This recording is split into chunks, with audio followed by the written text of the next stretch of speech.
الرحمن الرحیم۔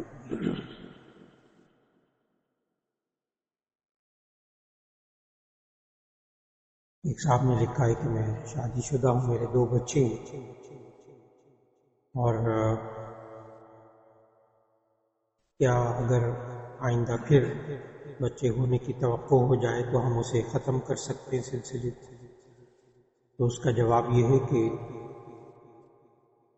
اللہ رب العزت نے سورہ بنی اسرائیل میں یہ ارشاد فرمایا وَلَا تَقْتُلُوا أَوْلَادَكُمْ خَشْيَةَ إِمْلَاقٍ، تم تنگ دستی کے خوف سے اپنے بچوں کو قتل مت کرو۔ یہ سوچنا ہم کھلائیں گے کہاں سے، پالیں گے کیسے، یہ سوچ کر تو کبھی بھی بچوں کی پیدائش کو نہیں روکنا چاہیے۔ اور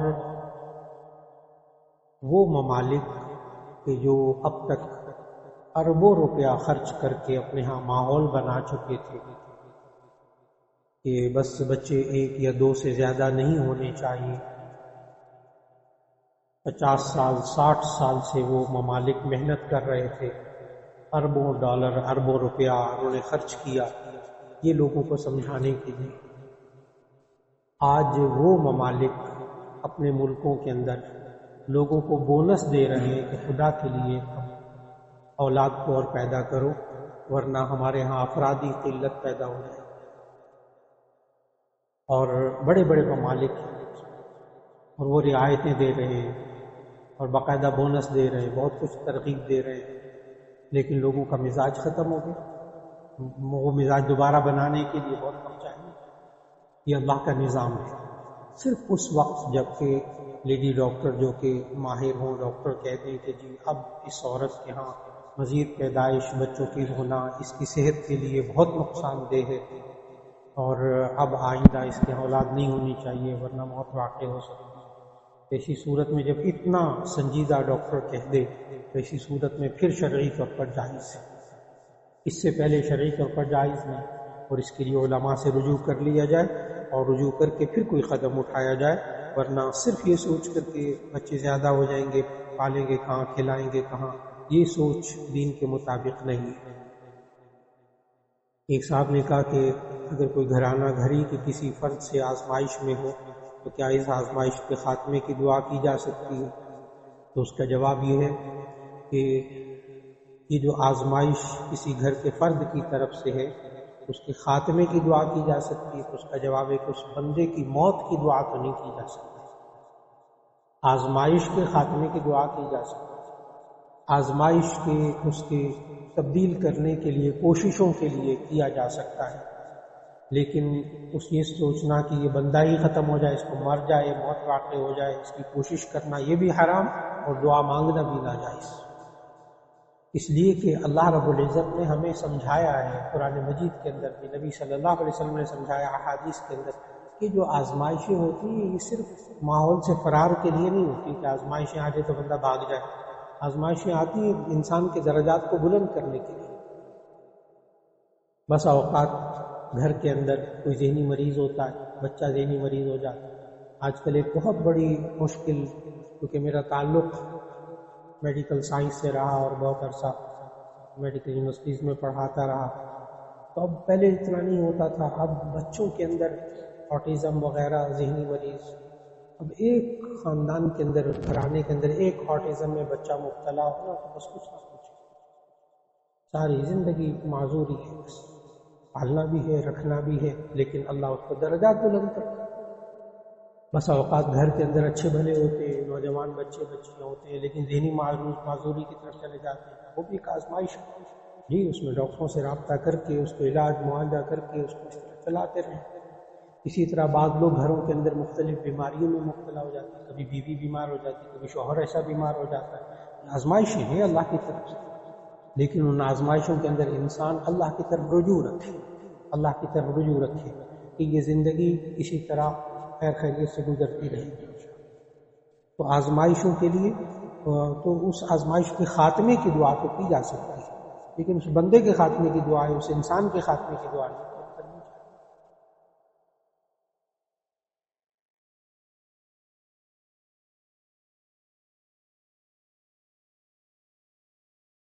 یہ کہتے ہیں کہ وسوسوں کی وجہ سے نماز میں کہتے ہیں آپ نے آج کے خطبے میں بتایا کہ وسوسوں کی وجہ سے نماز کے ثواب میں فرق نہیں پڑتا، گناہ نہیں ہوتا، تو پھر کون سی نماز ہے جس کے بارے میں کہا گیا کہ وہ ان کے سروں کے اوپر سے نہیں گزرتی؟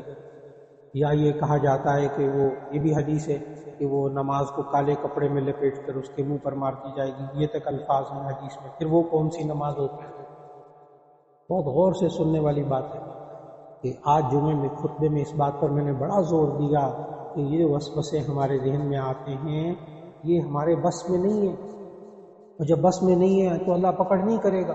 میں نے حدیث سنائی بخاری شریف کی کہ نبی صلی اللہ علیہ وسلم نے فرمایا جو تمہیں وسوسے آتے ہیں ان پر کوئی مواخذہ نہیں ہوگا، کوئی پکڑ نہیں ہوگی، کوئی گناہ نہیں ہوگا جب تک کہ تم اس کو منہ سے نہیں نکالو گے، بولو گے نہیں یا عمل نہیں کرو گے۔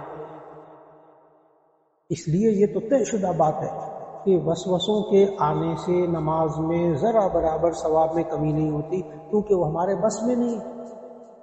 اب ان کا یہ سوال ہے کہ پھر وہ کون سے وسوسے جن سے نماز میں فرق پڑتا ہے، یا وہ باتیں جن سے نماز بہت اچھی طرح نماز کے فرض، فرائض، واجبات، سنتوں کے مطابق نماز پڑھی جائے، انشاءاللہ العزیز اللہ تعالیٰ وہ نماز قبول کرے۔ فرائض، واجبات، سنتیں پوری کی جائیں، اللہ نمازوں کو قبول کر لے۔ وہ جب نماز پڑھتے ہیں سارے ادھر ادھر کے خیالات، کاروباری خیالات، فلاں فلاں خیال، پتہ نہیں ہماری نمازیں قبول ہوتی ہیں کہ نہیں ہوتی۔ جی نہیں، نمازوں کے قبول ہونے کے لیے 3 باتوں پہ توجہ دینی ہے۔ فرض، نماز کے فرض پورے ہو جائیں، نماز کے واجب پورے ہو جائیں، نماز کی سنتیں پوری ہو جائیں، نماز کا ثواب پورا ہو، یہ نماز قبول ہوگی۔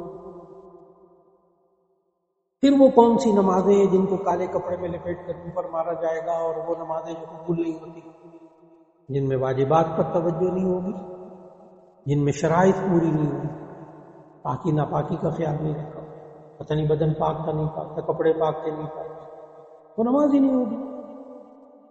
وہ نمازیں جو ریاکاری کے لیے پڑھی جائیں، دکھاوے کے لیے پڑھی جائیں، وہ نمازیں جو کہ انسان نماز پڑھتا ہے لیکن اس کے اندر وہ واجبات کا خیال نہیں رکھ پاتا، ایسی صورت میں وہ نمازیں انسان کے لیے قبول نہیں ہوتی۔ یہ بہت پکے ہو جائیں اس بات پر کہ وسوسوں خیالات کی وجہ سے نماز کے ثواب میں کمی نہیں ہوتی، نماز پڑھی۔ اسی طرح بعض لوگ کہتے میرا دل ہی نماز میں نہیں لگتا، میں نے نماز پڑھنی چھوڑ دی۔ بعض مجھے ملتے کہتے مجھے مناسب میں نماز میں پہلے بہت مزہ آتا تھا، نماز میں مزہ ہی نہیں آتا، میں بوجھ سمجھ کے پڑھتا ہوں، اسے میں نے چھوڑی تھی۔ اللہ کے بندے، یہ نماز میں دل لگنا یہ اللہ کو مطلوب نہیں ہے۔ نماز میں دل لگنا یہ اللہ کو مطلوب نہیں ہے۔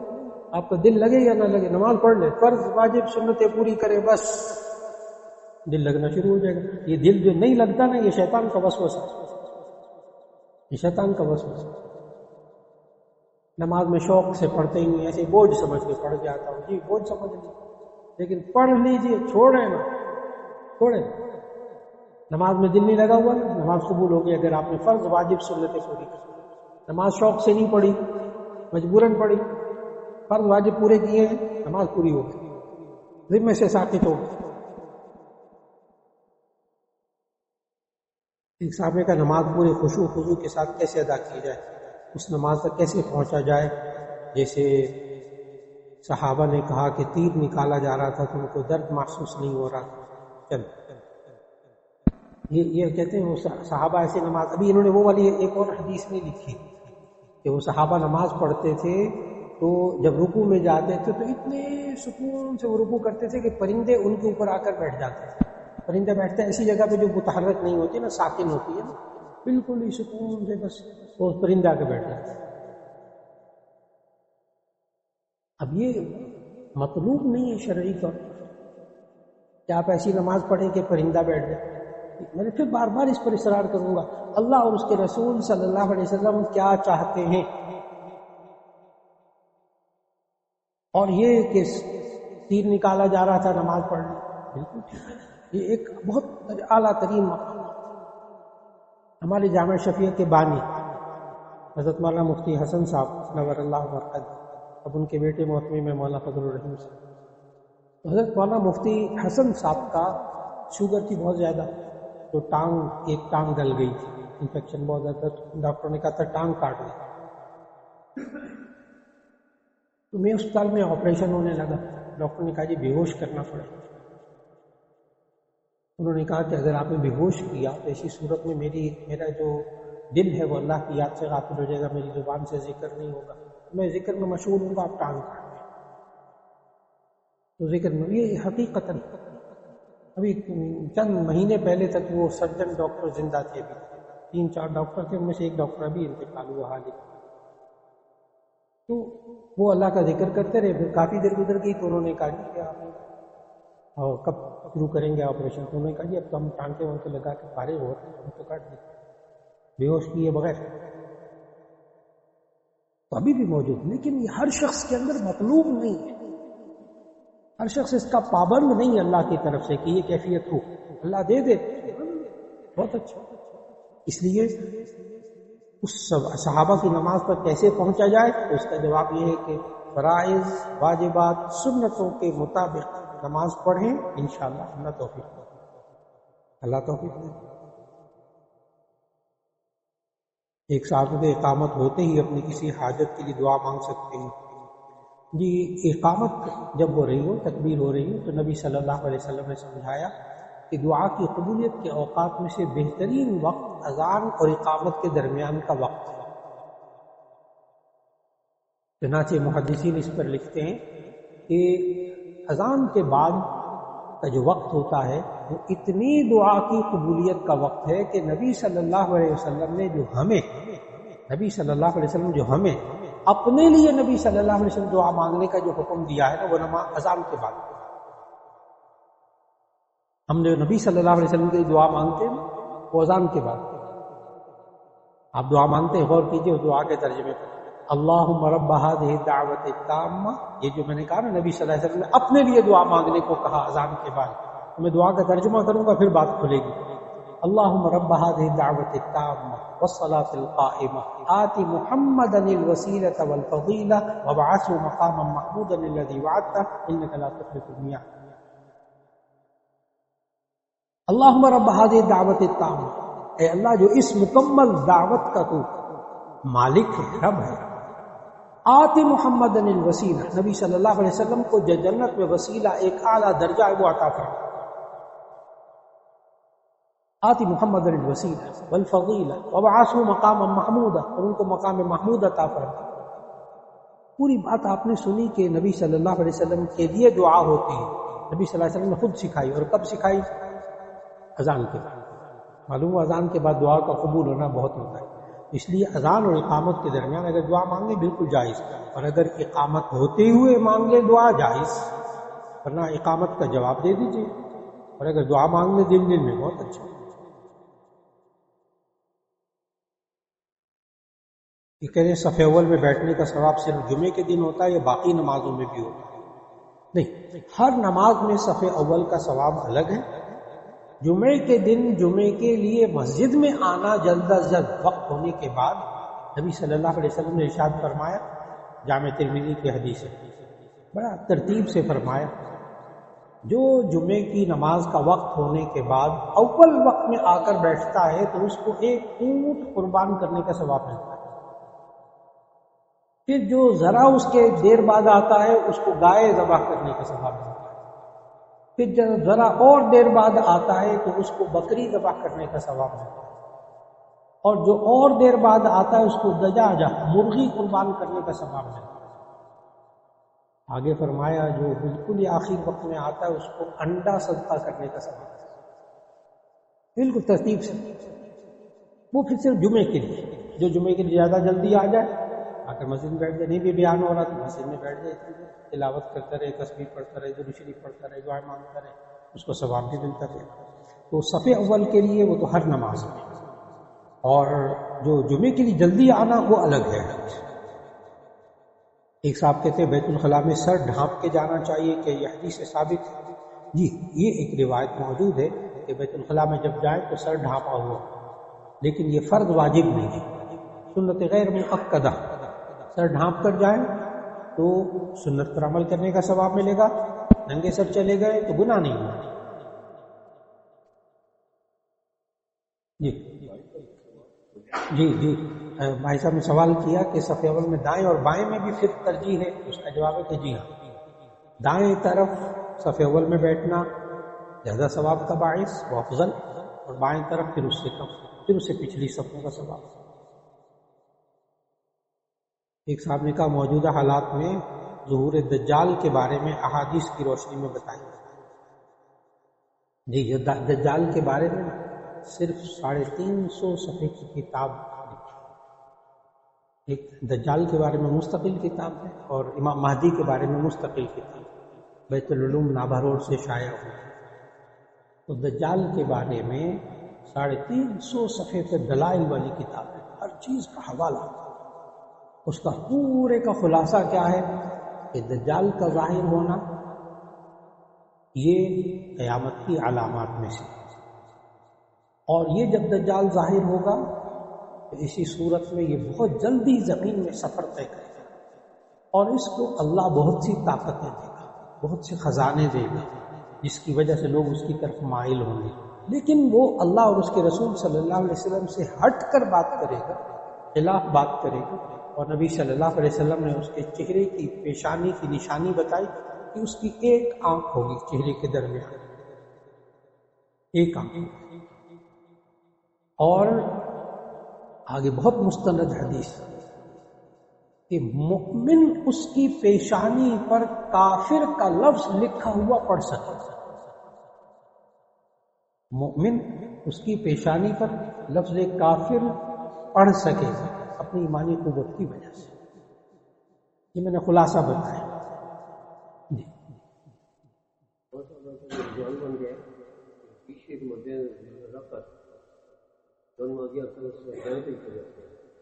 جی ڈاکٹر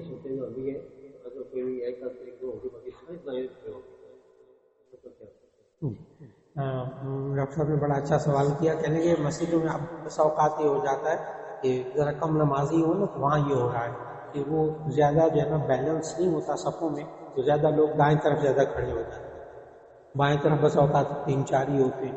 اس کا جواب یہ کہ صف میں توازن قائم رکھنا یہ بھی سنت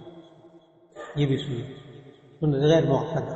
اس لیے شوق میں آ کر سارے ہمارے بعض اکابر جو ہیں، بعض اکابر ہمارے اساتذہ ہے، وہ جب نماز پڑھنے کے لیے آتے تھے، آتے بیٹھتے ہی بائیں طرف تھے. جامع شفیع میں دیکھتا رہتا تھا. پھر بس اوقات میں سوال بھی کر لیتا تھا کہ وہ آپ کو تو دائیں طرف بیٹھنا چاہیے. تو وہ کہتے تھے نہیں، میں نے اور لوگوں کے لیے جگہ چھوڑ رہا ہوں، مجھے ثواب مل جائے. دیکھ یہ بھی سوچ ہے، میں اور لوگوں کے لیے، بعض لوگ ہوتے ہیں ثواب میں یہیں پڑھ لیتا ہوں. ایسی صورت میں دوسروں کا خیال کر کے جگہ مل جاتی ہے ضرور بیٹھ جائے. جی دجال کے بارے میں جی دجال کے بارے میں جو موجودہ حالات ہیں، جی ہمیں یہ کرنا چاہیے کہ ہم قرآن اور سنت کا مطالعہ رکھیں. انہوں نے پوچھا دجال کے بارے میں ہمیں کیا کرنا چاہیے، تو اس کا جواب یہ کہ حدیث کی روشنی میں بتا رہا ہوں. نمبر 1، ہمیں دجال سے بچنے کے لیے جمعے کے دن سورہ کہف کی تلاوت کرنی چاہیے. ساری نہ کر سکیں تو ایک روایت میں ہے کہ شروع کی چند آیتیں تلاوت کر لیں، ایک روایت میں آخر کی چند آیتیں تلاوت کر لیں، ایک روایت میں 3 قسم کی روایت ہے، ایک میں پوری سورہ کہف پڑھ لیں. تو جتنی توفیق ہو وہ پڑھ لیجیے. جو شخص جمعے کے دن سورہ کہف پڑھے گا تو اللہ رب العزت اس کو دجال کے فتنے سے بچا لے گا. یہ حدیث ہے. ایک تو یہ والا کام ہو گیا. دوسرا یہ کہ ہم دجال سے بچنے کے لیے واحد طریقہ کہ ہم اللہ اور اس کے رسول صلی اللہ علیہ وسلم کے کہنے کے مطابق عمل کر لیں. دجال ہمارا کچھ نہیں بگاڑ سکے، یعنی بگاڑ نہیں سکے گا دجال ہمارا کچھ. بات مکمل ہو. میں نے کہا 350 صفحے الحمدللہ لکھ ڈالے، تو وہاں بڑے آرام سے پڑھ لیجیے. امام مہدی کے بارے میں کتاب کا نام یہی ہے، دجال اور ظہور دجال، اور امام مہدی نام کتاب کا امام مہدی.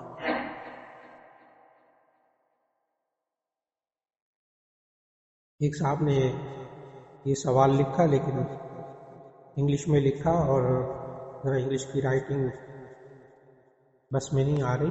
اگر ان کو زکوٰۃ سے متعلق کوئی سوال ہے، کوئی صاحب ہو تو اردو میں پوچھ لیں یا پوچھ سکیں ہو. جی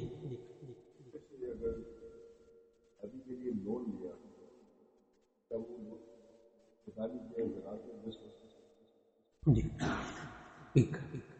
اب یہ سوال ذہن میں رکھیے گا کہ میں الفاظ میں دہراتا ہوں. اگر بیٹے کی شادی کے لیے قرض لیا، اب ایسی صورت میں وہ پیسہ تو خرچ کرے، اب کیا وہ جو قرض لیا ہے کیا اس کو کسی طرح زکوٰۃ میں ایڈجسٹ کیا جا سکتا ہے؟ اب ایڈجسٹ کرنے کی صورتیں کیا ہیں؟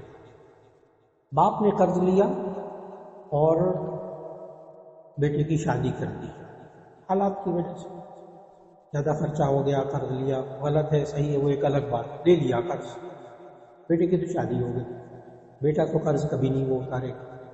ہمارا ماحول، باپ ہے ریٹائر ہو گیا یا کام کاج کرتا ہے لیکن اتنا نہیں ہے کہ وہ قرض واپس کر سکے. ایسی صورت کے اندر کیا اس باپ کو قرض کے طور پر زکوٰۃ دی جا سکتی ہے کہ وہ زکوٰۃ ادا کر دے؟ اس کا جواب ہے کہ جی ہاں. ایک طریقہ تو یہ ہے اس والد کو قرض کے طور پر نہیں بلکہ زکوٰۃ دی جائے تاکہ وہ قرض ادا کرے. بشرط ہے کہ اس باپ کے پاس 200 درہم یعنی وہ نصاب زکوٰۃ کا پیسہ نہ ہو. 200 درہم 52.5 تولہ چاندی، 52.5 تولہ چاندی کے آج کل بڑھ رہے ہیں 1,80,85,000 روپیہ، یعنی 2 لاکھ آپ لگا لیں. آج کل پہلے بہت کم ہوتا تھا، تو 2 لاکھ روپیہ اس کے پاس بچت نہیں ہے. تو ایسی صورت میں اب اس کے والد کو پیسہ دینا تاکہ وہ زکوٰۃ کے پیسے سے قرض ادا کر دے، یہ جائز. ایک تو یہ ہوگی. لیکن اگر اس باپ کے پاس پیسہ ہے اچھا خاصا، ابھی میں دوسری صورت بتانے لگا. باپ نے قرض لیا لیکن اس کی آمدن وغیرہ ہوتی رہتی ماشاء اللہ. اب اس کے پاس اس کے اپنے اوپر زکوٰۃ فرض ہو رہی ہے. کیا وہ جس کا قرض دینا ہے وہ جو اپنے اوپر زکوٰۃ فرض ہو رہی ہے اس کو زکوٰۃ کو دے دے کر قرض اتار سکتا ہے؟ یہ ایڈجسٹمنٹ ہے، یہ جائز نہیں، یہ جائز نہیں. زکوٰۃ صرف اللہ کے لیے دینی ہوگی، اس میں کوئی مقصد شامل نہ ہو کہ اس میں آخری صورت کو پھر دوہرا دو. والد صاحب نے قرض لیا لیکن والد کی آمدن اور طرح بعد میں ہونی شروع ہو گئی، پیسہ آ گیا، اب اس کے پاس 2 لاکھ سے زیادہ بچت ہے اور اس پر خود زکوٰۃ فرض ہو رہی ہے باپ پر. کیا وہ جو بچے کی شادی کے لیے قرض لیا ہوا تھا کیا یہ جو اپنی زکوٰۃ ہے وہ بطور قرض اتارنے کے استعمال کر سکتا ہے؟ تو اس کا جواب ہے کہ جی نہیں، اس کے لیے نہیں استعمال کر سکتا. وہ زکوٰۃ اس کو واپس کرنی ہوگی مکمل طور پر، زکوٰۃ الگ ادا کرنی ہوگی، سب الگ ادا.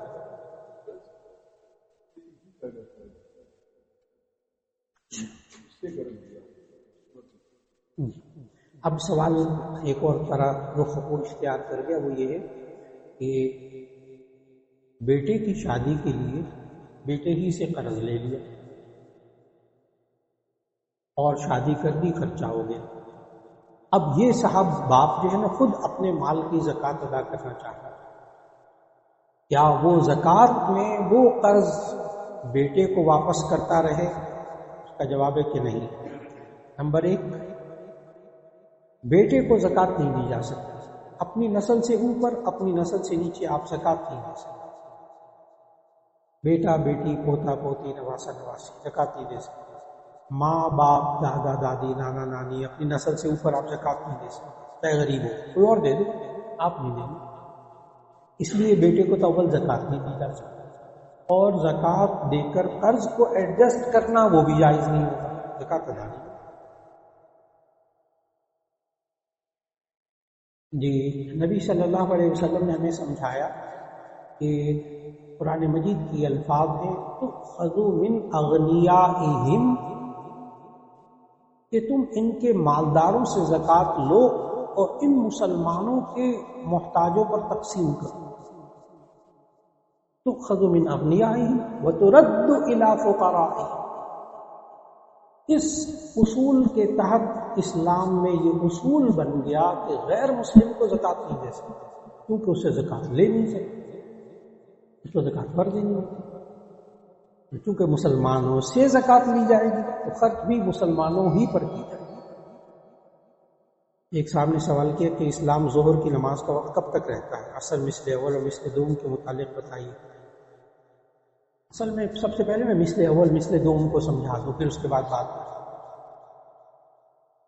اب آج تو دھوپ نہیں ہے، بارش کا موسم، لیکن دھوپ ہو تو آپ زمین میں ایک لکڑی گاڑ دیں، جس ایک فٹ لے کر اس کو زمین میں سیدھا گاڑ دیں، تو 12 بجے کے بعد جب وہ سایہ اس کا 1 فٹ ہو جائے گا نا، تو اس کو کہتے ہیں ایک مثل سایہ۔ اور جب وہ سایہ اس کا 1 فٹ لکڑی کا سایہ 1 فٹ ہو کر دوسرے فٹ میں شروع ہو جائے تو اس کو کہتے ہیں مثل ثانی۔ میں نے مثل اول مثل ثانی آسان کر کے سمجھا۔ اب بعض روایات احادیث ایسی ہیں طے شدہ کہ یہ جو مثل اول ہے نا 1 فٹ سایہ، یہ بالاتفاق ظہر کا وقت ہے، اس میں کوئی اختلاف نہیں۔ ایک بات یہ طے فرما، یہ جو 1 فٹ کا سایہ ہے یہ ظہر کا وقت ہے، اس میں کوئی اختلاف نہیں۔ اور 2 فٹ سایہ ہونے کے بعد تیسرا فٹ شروع ہو جائے تو عصر کا وقت شروع ہو جاتا ہے، اس میں کوئی اختلاف نہیں۔ اور یہ جو دوسرا فٹ ہے نا، اس میں اختلاف ہے، مثل ثانی۔ یہ جو 1 فٹ کا سایہ جو 1 فٹ ہونے کے بعد دوسرا فٹ شروع ہوا ہے، یہ دوسرے فٹ کے اندر اختلاف ہے، کیا یہ عصر کا وقت ہے یا ظہر کا وقت ہے۔ اب احادیث دونوں طرح موجود ہیں، احادیث دونوں طرح موجود ہیں۔ ایک حدیث یہ کہ نبی صلی اللہ علیہ وسلم نے مثل اول میں عصر کی نماز پڑھائی، بہت مستند احادیث ہیں۔ چنانچہ امام شافعی، امام مالک، امام احمد بن حنبل یہ حضرات کہتے ہیں مثل اول میں عصر کا وقت شروع ہو جاتا ہے، حرم شریف میں مثل اول میں عصر کی نماز شروع کرتے ہیں، بالکل جائز حدیث کے مطابق۔ امام ابو حنیفہ رحمہ اللہ کہتے ہیں کہ نہیں، عصر کا وقت شروع ہوتا ہے دوسرے مثل کے بعد، یعنی تیسرے مثل، تو تیسرا فٹ جو شروع ہوتا ہے اس میں عصر کا وقت، وہ بالاتفاق میں کوئی اختلاف نہیں۔ اب ہم لوگ کیا کرتے ہیں ماشاءاللہ، ہماری اس مسجد میں بھی مثل ثانی میں کوئی نماز بھی نہیں پڑھتی، اس مسجد میں مثل ثانی میں کوئی نماز ہی نہیں ہوتی، جامع شفیع میں بھی مثل ثانی میں ہم کوئی نماز بھی نہیں پڑھتے، نہ ظہر کی نہ عصر کی، تاکہ ہماری نماز متفق آ جائے۔ ظہر کی نماز مثل اول، عصر کی نماز مثل ثانی کے بعد۔ یہ ہے اختلاف سے بچنے کا طریقہ کہ آپ نماز پڑھیں سب کے نزدیک نماز ہو جائے، اختلاف ہی نہیں۔ میں نے بہت کھول کر بتا دیا، اور دونوں طرف حدیثیں نہیں، یہ اصل بات ہے۔ ایک بات میں آپ سے عرض کر دوں کہ فقہا کا جتنا اختلاف ہوتا ہے، کیونکہ صبح میرا سبق ہوتا ہے جامع شفیع میں بخاری شریف، تو وہ چاروں ائمہ کے مسالک ہم پڑھاتے ہیں، دلائل بھی پڑھاتے ہیں چاروں ائمہ۔ پھر اس کے بعد ظہر کے بعد میرا سبق ہوتا ہے ترمذی کا عصر تک، تو ترمذی شریف پڑھاتے ہوئے ہم چاروں ائمہ کا مذہب لکھواتے ہیں، کسی کو حق اور باطل کر کے نہیں پڑھاتے۔ ہم کہتے ہیں یہ بھی حق پر ہے، یہ بھی حق پر ہے، یہ بھی حق پر ہے۔ ہمارا مذہب کا وجہ ترجیح یہ ہے، ہم جس روایت کو ترجیح دیتے اس کی وجہ نہیں، لیکن ہے سارے حق پر۔ جی نہیں، نبی صلی اللہ علیہ وسلم بہت واضح الفاظ بتائے قبر کو کیسے بنانا ہے۔ ایک تو یہ کہ اندر کی پہلے میں بات بتاؤں گی، اندر قبر کے اندر بعض جگہ شوریلی زمین ہوتی ہے، یعنی پانی والی زمین ہوتی ہے، وہاں آپ بغل کی دو ایک بغلی قبر ہوتی ہے، یعنی یوں قبر کھود کے آگے یوں کر کے نیچے سے بنانا، یہ شوریلی زمین میں، کھارے پانی والی زمین میں ممکن نہیں، وہ بیٹھ جاتے ہیں، پھر وہ سیدھی قبر بناتے ہیں۔ بعض جگہوں میں مٹی بہت بھربھری ہوتی ہے، یعنی آپ دفنانے بھی لگیں گے نا تو وہ قبر بیٹھتی جائے، وہاں پہ اندر دیوار بنانا اینٹوں کی جائز، پلستر کرنا، چپس کرنا، کیا کام کرنا، بس اتنی بنا لیں کہ رکاوٹ پیدا ہو جائے، ورنہ اندر سے کچی قبر، یہ تو ہے اندر کا مسئلہ۔ پھر اوپر نبی صلی اللہ علیہ وسلم بتایا کہ کوئی لکڑی کا پٹا، کوئی تختہ، کوئی سلیب ڈال دی جائے تاکہ مٹی جب آپ ڈالیں تو میت کے اوپر ہو، یہ سنت طریقہ ہو گیا۔ پھر اس کے بعد جب مٹی ڈالنے لگے، اس مٹی کو حدیث کے الفاظ کأسنمۃ الابل، اونٹ کی کوہان کی طرح اس کو بنا دیں، اونٹ کی کوہان کی طرح مٹی کو بنا دیں، یہ قبر کا طریقہ بتایا۔ پھر اس پر چونا لگانا، جس کو حدیث میں جس کہا، چونا لگانا، پلستر کرنا، اس پر ماربل لگانا شرعی طور پر جائز نہیں ہے۔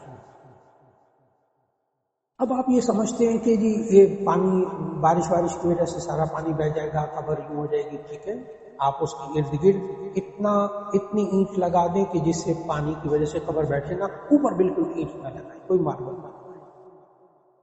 اور الحمدللہ آپ کی اطلاع کے لیے عرض ہے، اللہ جزائے خیر دے، ماڈل سوسائٹی والوں کو ان کا جو اپنا قبرستان ہے نا، وہاں اب لکھ کر لگا دیا گیا ہے کوئی قبر پکی نہیں بنے گی۔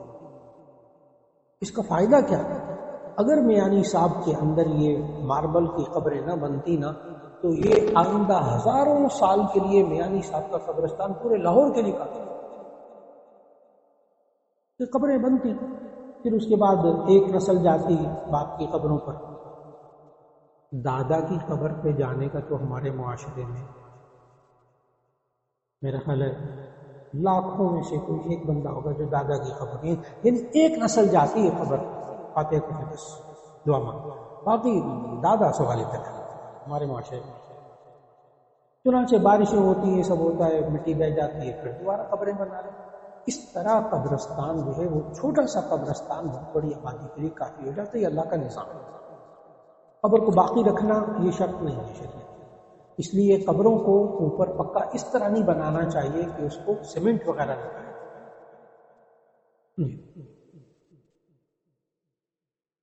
جی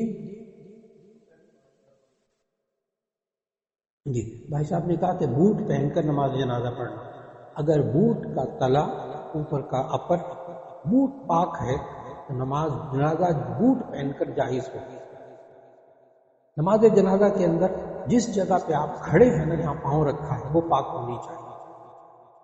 اگر وہی جوتا ہم واش روم وغیرہ میں استعمال کرتے ہیں تو کوشش کریں اس کو جوتا اتار کر کچی زمین پر کھڑے ہوں۔ اور اگر زمین ناپاک، بل تو زمین پاک ہی ہوتی ہے، وہ پہلا تھا جب گھوڑے وغیرہ خچر وغیرہ بھی پھرتے تھے تو زمین پہ ناپاکی ہوتی تھی، اب عام جگہ سڑک میں پاک ہوتی ہے۔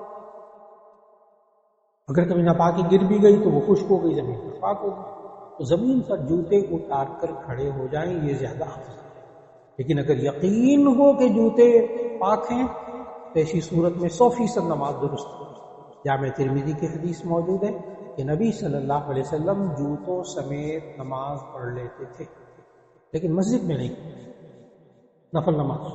اس لیے علماء نے، محدثین نے وہاں لکھا اس حدیث کی تشریح میں کہ اگر آپ نئے جوتے لیں تو گھر کے اندر جوتے پہن کے نماز پڑھ لیں تاکہ اس سنت پر بھی عمل کریں، لیکن مسجد میں نہیں لانے جوتے پاک۔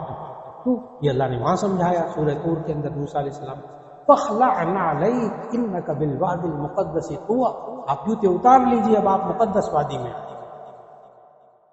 تو جوتے پاک ہوں تو پھر نماز جنازہ جوتوں سمیت جائز ہے، کیونکہ عام نماز بھی جائز ہے۔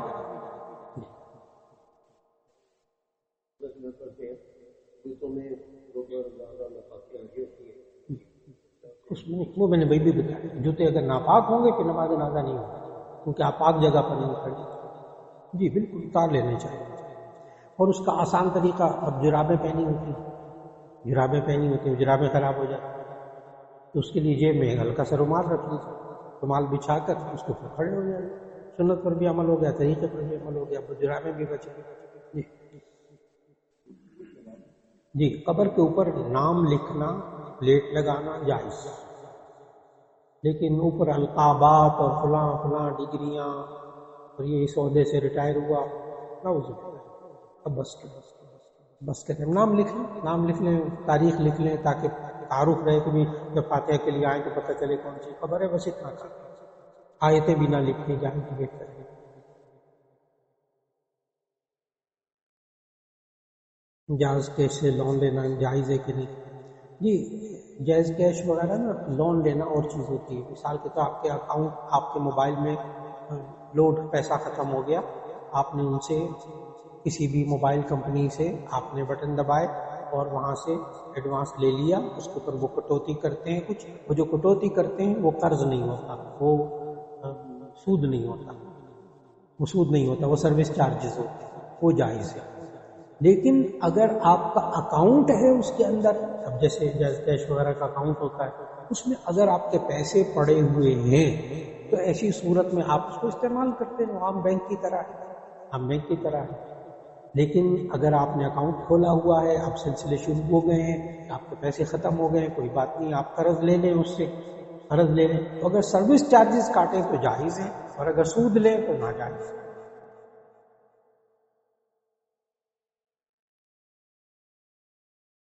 یہ حدیث میں بڑی ترغیب آئی ہے، اب بعض جمعرات کو رات کو سورہ کہف پڑھتے ہیں، بعض جمعے کے دن فجر کی نماز کے بعد پڑھتے ہیں، بعض جمعے سے پہلے پڑھتے ہیں۔ سورہ کہف کس وقت پڑھنی چاہیے؟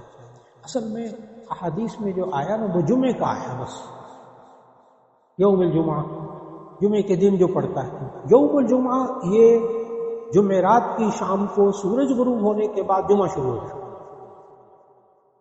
جمعے کا دن شروع ہو گیا، یوم الجمعہ شروع ہو گیا، اس لیے دن کو پڑھ لیں، رات کو پڑھ لیں، درست جائز۔ بچے جب قرآن پاک پڑھتے ہیں تو وہ ہے کہ اگر وہ نہ چھوٹے بچے تو کیا انہیں بھائی صاحب نے سوال کیا ہے کہ اگر چھوٹے بچے کہلاتے ہیں 13-14 سال سے کم، ان کو قاری صاحب پڑھانے آتے ہیں، وہ وضو نہیں کرتے، ایسی صورت میں ترغیب دے دی جائے۔ میں نے بتایا 7 سال کا بچہ اگر ہو جائے اس کو پورا، ویسے بچے مکلف نہیں ہوتے، بچے مکلف نہیں ہوتے۔ ہم جب حج کی ٹریننگ دیتے ہیں، عمرے کی تربیت دیتا ہوں نا میں ہر اتوار کو، وہاں ہر مہینے کے پہلے اتوار کو جامعہ میں، تو وہ بچے بھی آئے ہوتے ہیں نا عمرے پہ جانے کے لیے، ان کو سمجھاتے ہیں ماں باپ کو کہ عمرے پہ جائیں، بے فکر ہو کر جائیں، ٹھیک، بچے سے کوئی غلطی ہو جائے نا، احرام کی غلطی، حج کی غلطی، عمرے کی غلطی، کوئی دم واجب نہیں ہوتا، کوئی دم واجب نہیں ہوتا، بچے مکلف نہیں ہوتے۔ نبی صلی اللہ علیہ وسلم کی حدیث اصل ہے، رفع الاقلام عن سلاسل، قلم اٹھا دیے گئے ہیں 3 بندوں سے، 3 قسم کے انسانوں سے قلم اٹھا دیے گئے۔ الصبی حتی یبلغ، ایک بچہ جب تک کہ بالغ نہ ہو جائے، اس پر اس کے کوئی گناہ اس کے کھاتے میں نہیں لکھا جاتا۔ نمبر 2 المجنون حتی یفیق، ایک پاگل شخص، بالکل پاگل سے مراد یہ ڈپریشن وغیرہ والے نہیں ہیں، اچھا پاگل سے مراد جس کو خیر و شر کی تمیز بھی نہیں رہتی، جس کو ہم شیزوفرینیا کہتے ہیں، وہ کوئی ایسا حرکت کر لے، کوئی گناہ کر لے تو اس پر کوئی گناہ نہیں۔ پاگل شخص، ذہنی مریض بیچارہ، وہ اگر کوئی غلط بات کر لے اس کو بھی گناہ نہیں لکھا جاتا۔ تیسرا والنائم حتی یستیقظ، سونے والا شخص، یہ بھی مرفوع القلم ہوتا ہے جب تک کہ بیدار نہ ہو، جب تک کہ بیدار، اگر سوتے یہ عجیب و غریب حادثات پیش آ رہے ہیں کہ مائیں ہوتی بس اوقات وزن ذرا زیادہ ہوتا ہے، ماں بچے، چھوٹے بچے ساتھ سو رہے ہوتے ہیں، نو مولود بچے، ماں کروٹ بدلتی، بچہ مر جاتا ہے، پتہ بھی نہیں لگتا، چند سیکنڈ لگتے، کب سے کروٹ لیتے اس وقت ہو جاتا ہے۔ تو وہاں محدثین نے لکھا کہ وہ ماں کو گناہ نہیں، یا سوتے ہوئے کسی کا کوئی نقصان ہو جائے، ایسی صورت میں نقصان نہیں۔ تو 3 بندے ایسے، رفع الاقلام عن ثلاث، 3 بندوں سے قلم اٹھا دیا گیا جنہوں نے گناہ نہیں ہوتا، ایک بچہ، ایک مجنون پاگل شخص بیچارہ، اور ایک سونے والا، اپنی نیند کے اندر اگر اس سے کسی کا نقصان ہو جائے تو اس پر کوئی گناہ نہیں میرے بھائی، خراٹے جو ہے نا، خراٹے یہ ایک ایسی چیز ہے کہ جو آج قابل علاج ہے، پہلی بات تو یہ، اور جو لوگ سوتے ہیں، سونے میں خراٹے لیتے ہیں، سوال ہی پیدا نہیں ہوتا کہ وہ اٹھ کر مان جائیں کہ میں خراٹے مانتے ہیں۔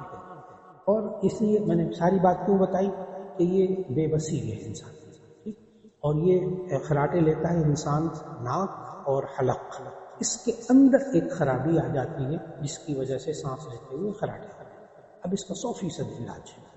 لیکن اگر کوئی بندہ ایسا معذور ہو، ایسی صورت میں ابھی میں نے بتایا، سونے والے سے حالت نیند میں اگر کوئی کوتاہی ہو جائے تو اس سے دوسرے کو نقصان نہیں ہوتا، لیکن اگر لوگ کہہ دیں کہ آپ کے خراٹوں سے میں نیند نہیں آتی، تو اس کو چاہیے خود اپنی جگہ بدلے تاکہ میری وجہ سے کسی کو نقصان ہو۔